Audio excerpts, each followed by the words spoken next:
हाय viewers, आगा ज़फ़र भलीकार सभिनी दोस्तनि खे। अॼु पाण कुझु थोरो ख़बरुनि ते ॻाल्हाईंदासीं, अहिड़ी ख़बरूं जेके ख़ुदि असांजे नुमाइंदनि खां ई आयल आहिनि, पर उहे ख़बरूं ॾिठो वञे त उहे ख़बरूं एतिरियूं अहम कोन थियूं सम्झियूं वञनि, पर असां वटि इन्हनि ख़बरुनि जी अहमियत हूंदी आहे। हीअ पहिरीं ख़बर आहे, सिंधू दरिया ते पंजाब पारां पाणी जी रोक ऐं हुन ते को मुज़ाहिरा आहिनि। मटियारी खां ख़बर आहे, असांजो मटियारी जो नुमाइंदो ज़िले नुमाइंदो आहे ज़ुल्फ़कार मेमण, उन जी ख़बर मोकिली आहे। ऐं सॼी सिंध में हूअं त हीअ त उतां ख़बर आई आहे, ऐं सॼी सिंध मां ख़बरूं अचनि पियूं त मुख़्तलिफ़ जॻहियुनि ते मुज़ाहिरा केतिरनि ॾींहंनि खां थियनि पिया। ऐं अफ़सोस जी ॻाल्हि इहा आहे त उनखे इलाही ॾींहंनि खां ईअं आहे त वफ़ाक़ पारां इहो ऐलान थींदा रहिया आहिनि त असां पाणी छॾियो आहे, हेतिरनि ॾींहंनि में पहुची वेंदो, हाणे फलाणी जॻह ते पहुची वियो। पर जेकॾहिं असीं ॾिसूं था, असां अॼु जी ताज़ी सूरत हाल बि जेकॾहिं ॾिसूं था त गुडू वटि इन मथे वकिरे में ॿेटारियूं ठही वियूं आहिनि। त बैराजनि वटि जेकॾहिं पोइ बैराज ते ई पाणी कोन्हे, गुडू बैराज ते पाणी कोन्हे, हेठियो वकिरो त ठहियो, पर जॾहिं त पाकिस्तानी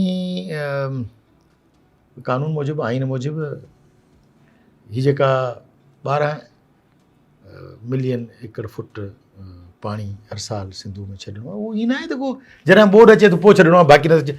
सो इहे हिकु ॻाल्हियूं आहिनि त हीअ अगस्त में जॾहिं बरसातूं थियनि थियूं ऐं विचोले दर्जे जी बोर्ड अचे थी, तॾहिं पाणी छॾिजे थो।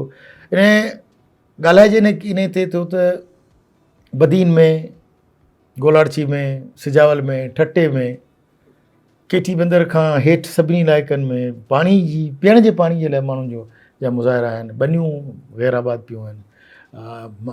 ऐं सिंध सरकार सिर्फ़ु इहो ऐलान करे छॾियो आहे त चांवरनि जी पोख जेका आहे असां हेल न करियो मथियनि इलाइक़नि में।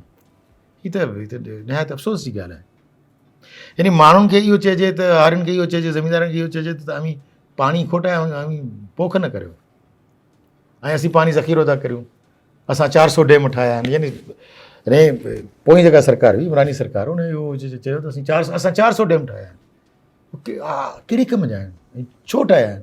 जेकॾहिं उहा इहे डैम जेकॾहिं इंसानी भलाई लाइ न आहिनि, जेकॾहिं उहा सिंध जी आबादी ऐं सिंध जे माण्हुनि खे बर्बादु करण जे लाइ जेकॾहिं उहे डैम ठाहिया आहिनि, त पोइ उहा ॻाल्हि करणु खपे। पर जे ईअं न आहे, मुल्क जी ख़ुशहाली लाइ आहे, त उनखे हिकिड़े सिस्टम जे तहत हुजणु खपे न। जेको पुछड़ी वारो इलाइक़ो आहे, जिते आब हवा जे लिहाज़ खां पोख पहिरीं थींदी आहे, उते पाणी पहिरीं ॾियणु खपे।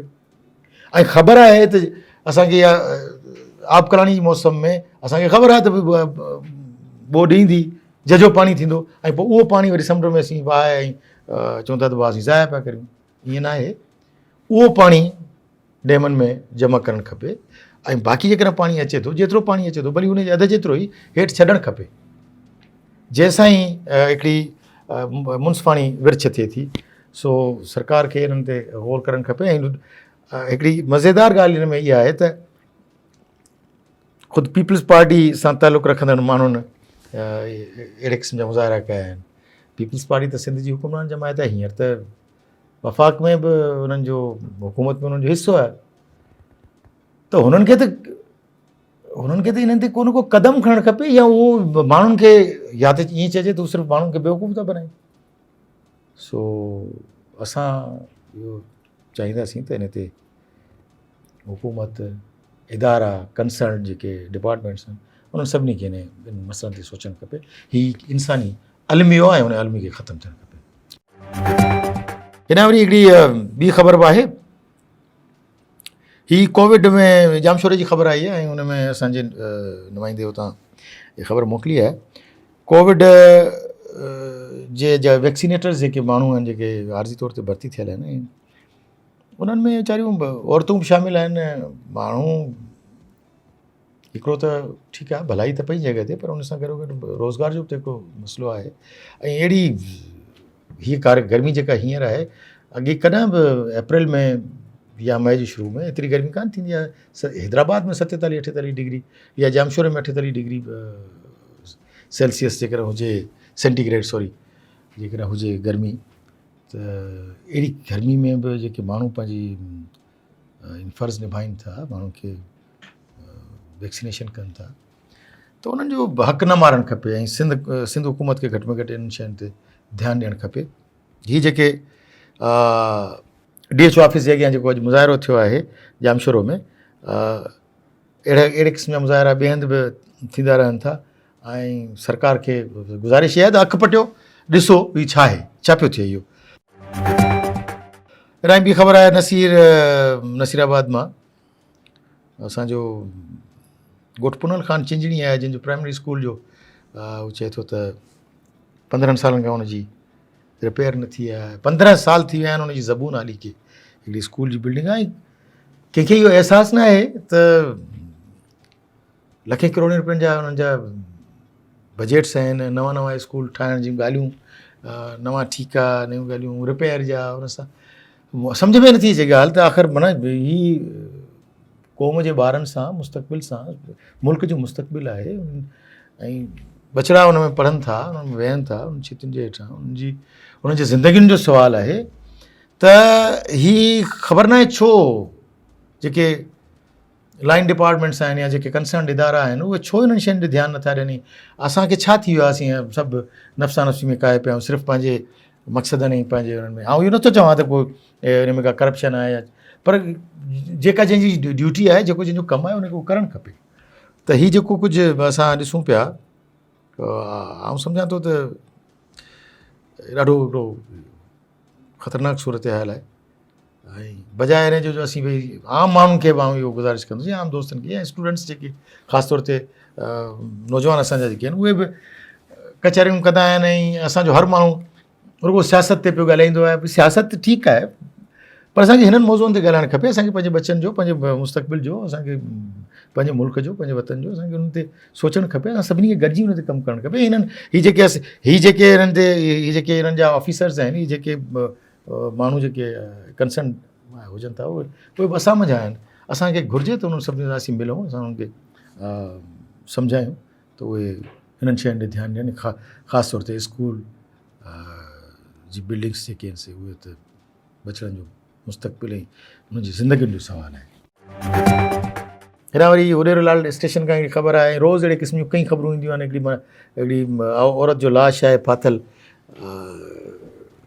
नसीर केनाल जे गेटनि में, जितां माण्हुनि उहो ऐं बेहिसी आहे त अहिड़े क़िस्म जूं जेके मामला जेके थियनि था, यानी असांजे मुल्क में ख़ासि तौर ते असां सिंध में इहो जेको ऑनर किलिंग वारो जेको मामिलो आहे उहो ॾाढो ख़तरनाक आहे। ताईं ख़बर न आहे त हीअ हुनजे पर हुनजे पोयां कहिड़ा कारण हुजनि था।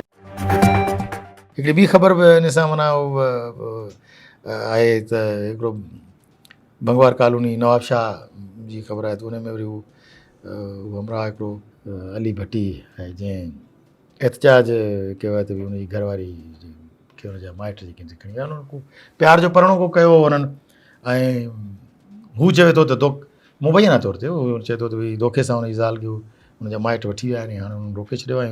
हुनखां वरी इहो हुन ते मुबैना तौर ते तशदुद करे हुनखां या हुनखे हरास करे ऐं हुनखां बयानु ॾियारियो आहे त भई मुड़ुस खां ग़लति। जॾहिं त कुझु ॾींहं पहिरीं कोर्ट में हुन माई जे जॾहिं बयानु ॾिनो त कोर्ट हुनखे पंहिंजे घर वारे सां वञण जी इजाज़त ॾिनी हुई।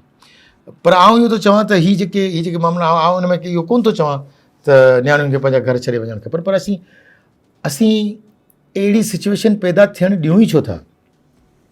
सवाल त इहो आहे त असीं अहिड़ी सिचुएशन पैदा थियणु ॾियूं ई छो था जिथे नियाणियूं या असांजा ॿार, असांजा छोकिरा जेके आहिनि उहे माइटनि जी मर्ज़ी खां सवाइ, उन्हनि जी कंसल्टेशन खां सवाइ, उन्हनि जी ख़्वाहिशुनि खां बग़ैर हू घरां निकिरी वञनि ऐं पोइ बेसहारा थी या हिक ॿिए जे सहारे सां ज़िंदगी जा हिकिड़ो नओं सफ़र जेकॾहिं शुरू कनि, पोइ वरी असीं उन्हनि खे ग़ैरत जो नालो ॾेई ऐं पोइ वरी कुझु ॿियो करियूं ऐं असां मां माण्हू जेके आहिनि से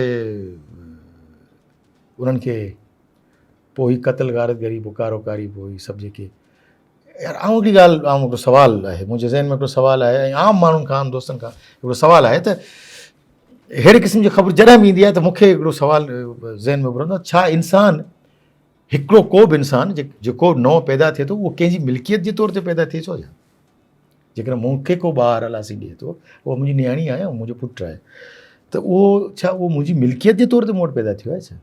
छा उहो मरी वञण खां पोइ मूंखे जवाबदार आहे या उहो उन मालिक उन ख़ालिक खे जवाबदार आहे जंहिं उनखे ख़लकियो आहे? जेकॾहिं उहो उन ॾांहुं जवाबदार आहे त पोइ असांखे छा अहिड़े क़िस्म जा क़दम खणणु खपनि? छा असांखे असांजी जेका न्याणी आहे असांखे उनजी ख़्वाहिशुनि खे मारणु खपे? छा असांजे औलाद खे, असांजे पंहिंजे पुट खे उन जूं मर्ज़ी जे ख़िलाफ़ु उनजो गलो घुटे उनखे ज़ोरी ॾंडो हणी पंहिंजी मर्ज़ी? जॾहिं त आउं नथो सम्झां त दुनिया जो को बि मज़हब या दुनिया जो को बि अख़लाक़ियात जो को बि फ़लसफ़ो असांखे अहिड़े क़िस्म जी का इजाज़त ॾींदो हुजे, पर पोइ बि असां वटि ईअं आहे। ऐं बसि गुज़ारिश एतिरी आहे त ईअं थियणु न घुरिजे। अॼु लाइ एतिरो ई। तव्हां सभिनी जी महिरबानी।